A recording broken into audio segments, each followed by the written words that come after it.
इधर MMDR bill पर बाबूलाल मरांडी का बयान। संशोधन विधेयक पर लोग धमकी दे रहे हैं। बाबूलाल कह रहे हैं कि जब चर्चा में भाग लेना था तब वो हंगामा कर रहे थे। एमएमडीआर बिल में बहुत कुछ नहीं किया गया। जो मनमानी तरीके से टैक्स लगाते थे वो अब नहीं लग सकेंगे। झारखंड सरकार ने जिस प्रकार से जहां जैसे सेस लगाया है वो अन्य राज्यों से अधिक है। केंद्र सरकार ने ये संशोधन लाया है, कई नियमों में कोई परिवर्तन नहीं हुआ। छात्र आंदोलन को डाइल्यूट करने के लिए ऐसी बातें की जा रही है। पहले की तुलना में रॉयल्टी बढ़ी है, फिर भी जेएमएम कांग्रेस झूठ बोल रही है। कानून के बनने तक प्रति टन अवैध वसूली हो रही है।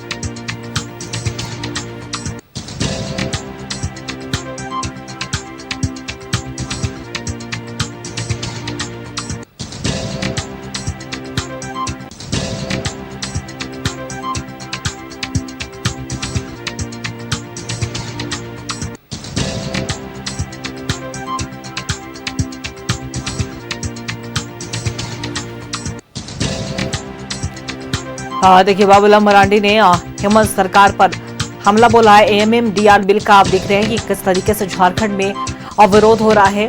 सत्ता पक्ष इसका विरोध कर रही है और ऐसे में विपक्ष का कहना है कि जब एमएमडीआर बिल पर सदन में चर्चा हो रही थी तब ये हंगामा कर रहे थे और ऐसे में ज्यादा कुछ इसमें नया नहीं किया गया है। मनमानी ढंग से जो टैक्स लगते थे उस पर रोक लगेगी।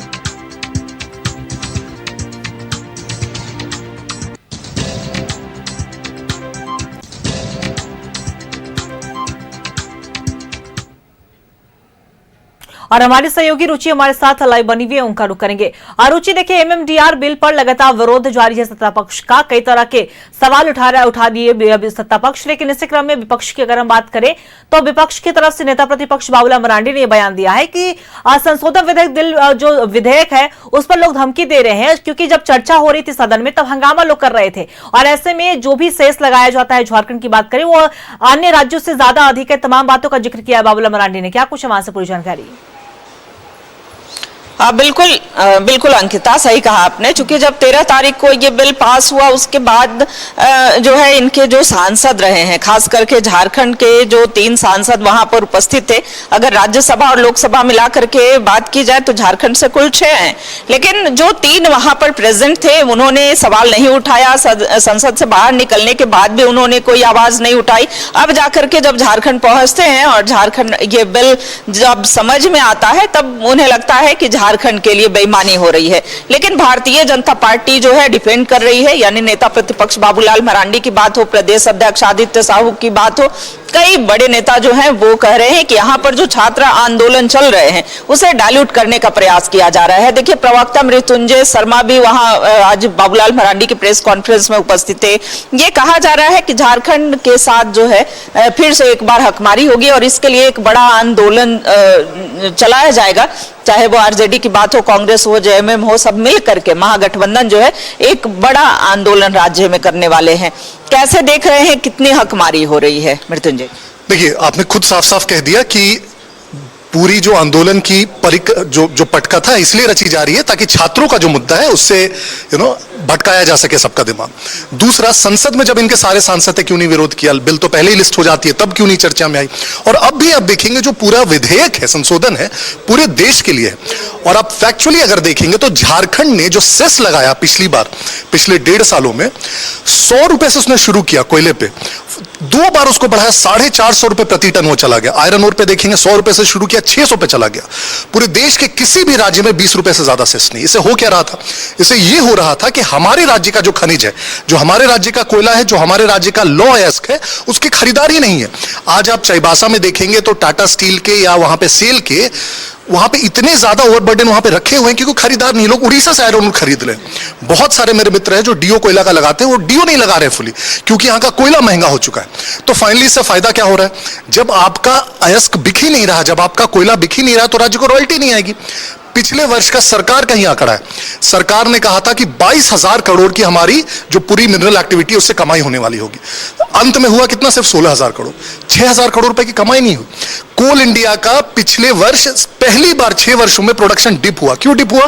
क्योंकि इसके कोयले की बाहर डिमांड ही नहीं थी, तो राज्य का एक्चुअली घाटा हो रहा था। बाबूलाल मरांडी जी ने यह भी कहा है कि जब यूपीए की सरकार थी केंद्र में, तो सेस जो है वो ना के बराबर मिलता था। अब सेस जो है 2014 से अगर बात की जाए तो अब बढ़े हैं। ऐसे में झारखंड को कोई नुकसान नहीं, फायदा ही हुआ है।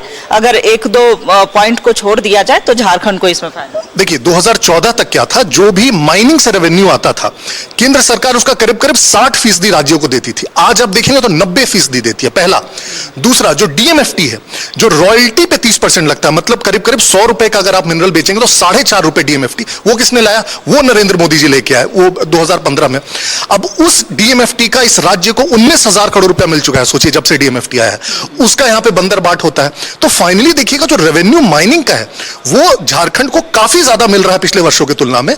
लेकिन एक वो बोलते हैं ना कि सोने के अंडे देने वाली मुर्गी समझ के उन्होंने क्या किया कि जो अपने यहां के मिनरल्स है उस पर मनमाना सेस लगा दिया, और उससे सबसे ज्यादा नुकसान हमें हुआ। हमारा आयरन नहीं बिक रहा था तो हमारे यहाँ आयरन क्रशर्स बंद हो गए वहां पे चाईबासा में। उसमें जितने आदिवासी इंप्लॉयड थे वो आज वहां पे बेरोजगार है। इनफैक्ट जब हम लोग गए थे वहां पे दौरे पे, सारे ये कह रहे थे आयरन क्रशर्स बंद हो गए, हमारे रोजगार नहीं मिल रहा। तो इसका ये किसके कारण हुआ? आपके सेस के कारण हुआ है।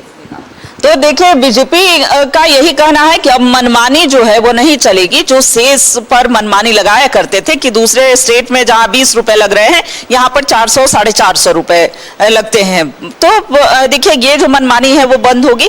केंद्र हमेशा से सपोर्ट करती आई है, डीएमएफटी फंड के माध्यम से हो या फिर, तो ये आंदोलन को कैसे देख रहे हैं? कितना बताने में सफल होगी सरकार की हमारी हकमारी हो रही है, झारखंड में एक बड़ा आंदोलन जो है वो किया जाए? देखिए, सब कोई समझता है ये इनका पिछले 6.5 वर्ष का नैरेटिव है।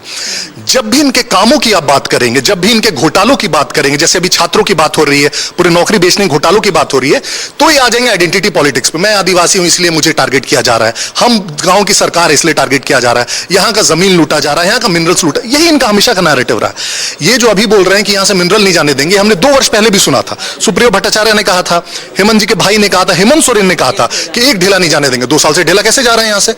ये हर बार का इनका ड्रामा है, क्योंकि तथ्यों पे बात नहीं कर सकते। इनका कोई भी व्यक्ति आके हमें बता दे कि सेस लगाने से राज्य को कितना फायदा हो। ये कहते हैं कि पिछले वर्ष में 7,500 करोड़ मिले और 6,000 करोड़ का जो हमारा घाटा हुआ माइनिंग रेवेन्यू, उसका कौन जिम्मेदार है? तो फाइनली फायदा क्या हुआ हमें? कुल मिलाकर सेस की मनमानी पर रोक लगी। बिल्कुल बिल्कुल। तो देखिए, नेता प्रतिपक्ष बाबूलाल मरांडी ने अपने प्रेस कॉन्फ्रेंस में स्पष्ट कहा है कि ये सेस पर जो मनमानी किया करते थे वो अब नहीं चलेगी। किस तरीके से गरमाता है और जो सत्ता पक्ष अगर कह रही है कि बड़ा आंदोलन किया जाएगा, उसकी रूपरेखा क्या होती है, विपक्ष का क्या कुछ इस पर और तमाम बिंदु क्या रहते हैं। फिलहाल आपने तमाम जानकारी साझा की वहां से, इसके लिए आपका बहुत बहुत शुक्रिया।